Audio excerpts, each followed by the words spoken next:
নমস্কার বন্ধুরা, অমৃত বাণী চ্যানেলে আপনাদের সকলকে স্বাগত। আমাদের অনেকের মনেই কখনো না কখনো এরকম প্রশ্ন আসে যে ঈশ্বর কি আলাদা আলাদা নাকি একজনই।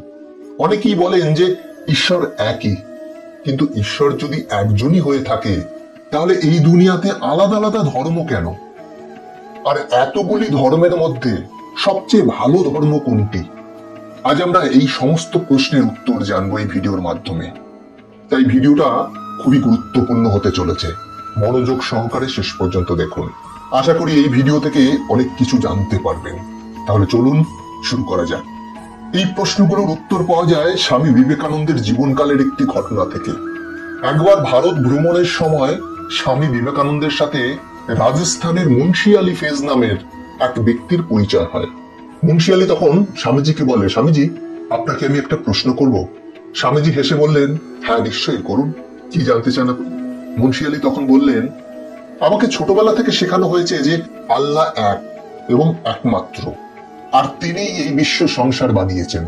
কিন্তু তাহলে তিনি আলাদা আলাদা ধর্ম কেন বানিয়েছেন? আর আল্লাহ যদি একই হয়ে থাকেন তাহলে আলাদা আলাদা ধর্ম বানানোর কি প্রয়োজন ছিল? আর এত ধর্মের মধ্যে কোনটিকে আমি সর্বশ্রেষ্ঠ ধর্ম বলে মানব? কেউ হিন্দু, কেউ মুসলমান, কেউ খ্রিস্টান, কেউ শিখ। যদি গোটা দুনিয়া আল্লাহই বানিয়ে থাকেন তাহলে সমগ্র মানব জাতিকে তিনি একই রকম কেন বানাননি? আলাদা আলাদা জাতির মানুষ কেন বানালেন? মুন্সি আলী আরো জিজ্ঞেস করলেন, একটি ধর্মে গরুর মাংস খাওয়া সঠিক, আবার অন্য একটি ধর্মে গরুকে পুজো করা হয়। আবার তৃতীয় আরেকটি ধর্মে গরু শুয়োর দুটোকেই খাওয়ার অনুমতি দেওয়া আছে। আবার কোন একটি ধর্মে শুয়োরের মাংস খাওয়ার অনুমতি নেই। এরকমটা কেন স্বামীজি? স্বামীজি এই কথাগুলো শুনে একটু হাসলেন, তারপর বলতে শুরু করলেন, প্রথমেই আমরা জেনে নিই এই পৃথিবীতে এত প্রকার মানুষ কেন? ঈশ্বর কেন আলাদা আলাদা প্রকারের মানুষ বানিয়েছেন? ভাবুন, যদি রোজ আমাদের একই সবজি খেতে দেয়া হতো আর সেটার স্বাদও যদি একই রকম হতো, তাহলে খাওয়ার প্রতি আমাদের অতটা উৎসাহ নিশ্চয়ই থাকতো না। এবার ধরুন, কোন শিল্পীকে যদি একই ছবি বারবার আঁকতে বলা হয়, তাহলে সেই শিল্পী ছবিটি এঁকে কি সন্তুষ্টি পাবেন? একজন শিল্পীর আনন্দ তো আলাদা আলাদা সৃষ্টির মধ্যেই। আর ঈশ্বরের থেকে বড় শিল্পী কেউ নেই। সেই জন্যই তিনি আলাদা আলাদা জীবন বানিয়ে সন্তুষ্টি পেয়েছেন। আর সেই জন্যই ঈশ্বর এত প্রকার জীবজন্তু ও এত প্রকার মানুষকে বানিয়েছেন। এবার মনসুর আলী বললেন, তাহলে আলাদা আলাদা ধর্ম কেন বানিয়েছেন? উত্তরে স্বামীজি বললেন, আলাদা আলাদা ধর্ম ঈশ্বর বানাননি, আলাদা আলাদা ধর্ম মানুষ বানিয়েছেন নিজেদের সুবিধা অনুসারে।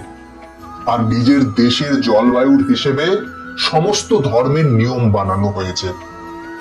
এবার স্বামীজি মনসুর আলীকে জিজ্ঞেস করলেন, আচ্ছা একটা কথা বলুন তো, ঈশ্বর কি এমন কিছু বলেছেন যে তুমি কি রকম খাবার খাবে, তোমার কি খাওয়া উচিত?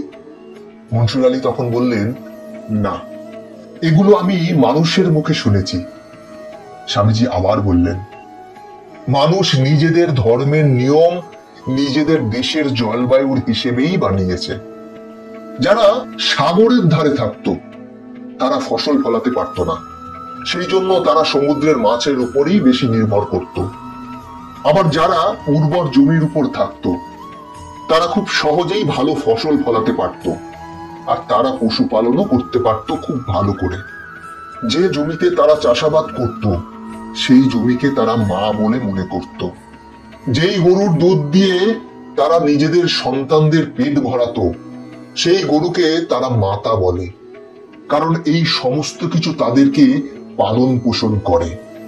আবার ভাবুন, সেই জায়গাটি যেখানে শুধু মরুভূমি ছিল, যেখানে কোনো কিছুই চাষাবাদ করা যেত না, সেই জন্যই সেখানকার লোকেরা বেশিরভাগ পশু শিকার করে খেত। হিন্দু ধর্মে এমনটা আছে যে মন্দিরে যাওয়ার আগে স্নান করে শুদ্ধ হয়ে যেতে হয়। একইভাবে মুসলিম ধর্মে এক লোটা জল দিয়ে হাত মুখ ধুয়ে নামাজ পড়া যেতে পারে। এর পিছনেও কিন্তু একটা মুখ্য কারণ ছিল। আরব দেশে অতটা জল কোথায় যে যে 5 বার নামাজ পড়ার আগে সবাই স্নান করতে পারবে। আবার হিন্দু ধর্মে মন্দিরে যাওয়ার আগে স্নান করার নিয়মটির কারণই হলো ভারতবর্ষে অনেক নদী আছে, ঝর্ণা আছে, এখানে জলের কোনো অভাব নেই। স্বামীজি বললেন, মানুষকে আলাদা করে দেওয়ার জন্য ঈশ্বর ধর্ম বানাননি, বরং মানুষই ধর্মের নিয়ম নীতি এইভাবে তৈরি করেছে যাতে মানুষ আলাদা আলাদা হয়ে যায়। স্বামীজি আরো একটি উদাহরণ দিয়ে বোঝানোর চেষ্টা করলেন। তিনি বললেন, মনে করুন মানুষ যখন মারা যায় তখন হয় তার সব দেহ দাহ করা হয় অথবা তাকে কবর দেওয়া হয়। আর এই নিয়মটার মধ্যেও একটা মুখ্য কারণ আছে। আরব দেশে গাছের সংখ্যা অনেক কম ছিল, চারিদিকে শুধু বালি আর বালি, তাই সেখানে মৃত্যুর পরে কবর দেওয়ার প্রথা তৈরি হয়। আর ভারতবর্ষের মতো দেশে যেখানে গাছের সংখ্যা প্রচুর পরিমাণে, সেখানে অগ্নি সংস্কারের প্রথা তৈরি হয়ে যায় খুব সহজেই। এবার মুন্সি আলী স্বামীজিকে জিজ্ঞাসা করলেন, যদি একটি হিন্দু ধর্মের মানুষকে আগুনে জ্বালানোর পরিবর্তে মাটিতে কবর দেওয়া হয়, তাহলে কি তার ঈশ্বর তার উপর অসন্তুষ্ট হবেন না? তার কি কোনো পাপ হবে না? স্বামীজি হাসতে হাসতে বললেন, আমরা সবাই পরমাত্মার সন্তান, সুতরাং তাকে ভেবে ভয় পাওয়ার কোনো আবশ্যিকতা নেই। বরং আমার মতে প্রত্যেকটি ধর্মের গন্তব্যস্থল একই, সেই জন্যই প্রত্যেকটি ধর্মই সুন্দর এবং ভালো। যেভাবে নদী আলাদা আলাদা রাস্তা দিয়ে গিয়ে সমুদ্রে একই সাথে মিশে যায়, ঠিক সেই রকম সব ধর্মই এক পরমাত্মার কাছে নিয়ে যায়। মানব ধর্ম একটাই, মানব জাতি একটাই, কিন্তু বন্ধু, এটা তাদের কাছে একটা কঠিন সত্য যারা ধর্মের নামে মানুষকে আলাদা করে দেয়।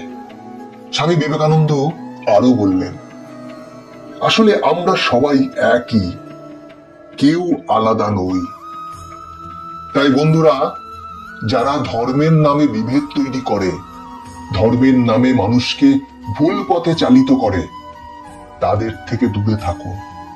কোনো ধর্মই হিংসাকে সমর্থন করে না, কোনো ধর্মই মানুষের মধ্যে বিভেদ তৈরি করে না। আর যারা করেন, ধরে নেবেন তারা ধর্মকে না জেনে করছেন। তারা হয় মূর্খ, আর তা না হলে তারা দুষ্ট লোক। এদের থেকে সর্বদা দূরে থাকুন।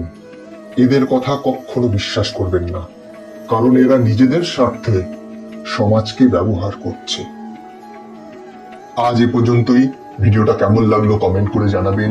এই চ্যানেলে নতুন হলে চ্যানেলটি সাবস্ক্রাইব করে বেল আইকনটি প্রেস করে রাখবেন পরবর্তী ভিডিও দেখার জন্য। ভালো থাকবেন, সাথে থাকবেন।